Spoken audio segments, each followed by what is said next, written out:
بسم الله الرحمن الرحيم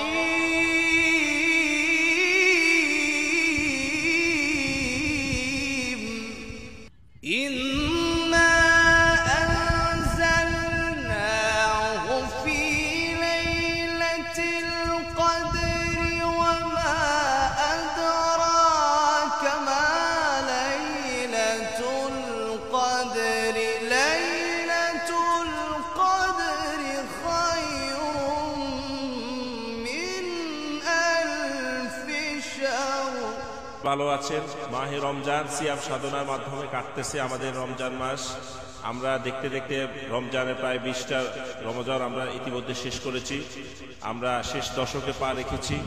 তো কাতারের মরুভূমির মাটিতে সবুজ শ্যামল বাগিচায় বসে আজকে বাংলাদেশ থেকে আগত আমাদের সকলের অত্যন্ত বাংলাদেশের সকলের কাছে জনপ্রিয় ব্যক্তিত্ব, ইসলামিক অঙ্গনের যিনি বর্তমান প্রান্তে প্রান্তে দ্বীনের কথা বলতেছেন, কোরআনের দায়ী হিসাবে কাজ করতেছেন, প্রিয় স্নেহের ছোট ভাই জুবায়ের আহমদ তাশরিফ হাফেজ কারি মাওলানা, সাথে আছেন আমাদের কাতারের আরেকজন জনপ্রিয় সঙ্গীত জগতের সম্রাট সুরকার প্রিয় ফয়সাল মাহমুদ ভাই সহ আজকে আমাদের বিশিষ্ট ব্যবসায়ী সহ এখানে ভাই বন্ধু অনেকে এসেছেন। সকলকে মাহে রমজানের আন্তরিক মোবারকবাদ, শুভেচ্ছা, সালাম। আমরা একেবারে ইফতারির খুব কাছে সময় চলে আসছে। সংক্ষেপে আমরা আমাদের মেহমান থেকে একটু তেলাওয়াত শুনব, এরপরে ইনশাআল্লাহ দোয়া করে আজকের ইনশাআল্লাহ ইফতারি প্রোগ্রাম আমরা ইফতারি শুরু করব।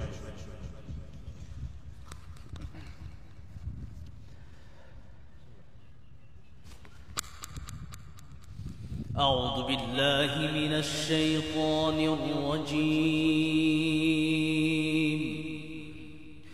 بسم الله الرحمن الرحيم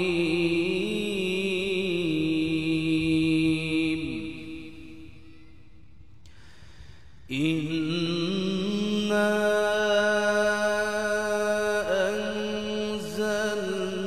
أنزلناه في ليلة القدر وما أدراك ما ليلة القدر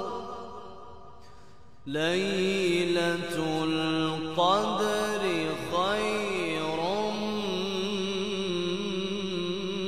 من ألف شهر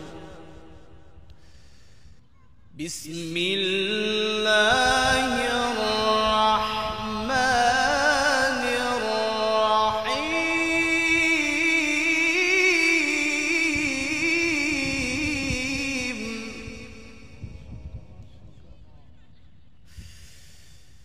إنا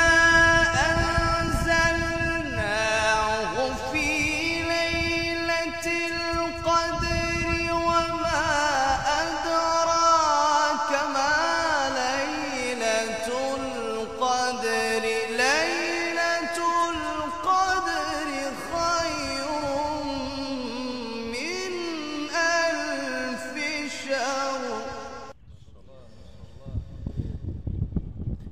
تنزل الملائكة والروح فيها بإذن ربهم من كل أمر سلام هي حتى مطلع الفجر صدق الله العظيم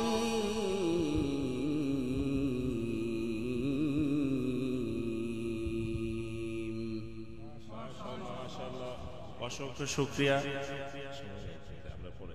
অসংখ্য শুকরিয়া। মহাগ্রন্থ আল কোরআনের অত্যন্ত এত মনোরম সুন্দর পরিবেশে প্রিয় তাশরিফ ভাই তেলাওয়াত চমৎকার আমাদেরকে উপহার দিয়েছে। আমরা দোয়া করি আল্লাহ তাআলা যেন তার এই খেদমতের মধ্যে আরো বারাকা দান করে।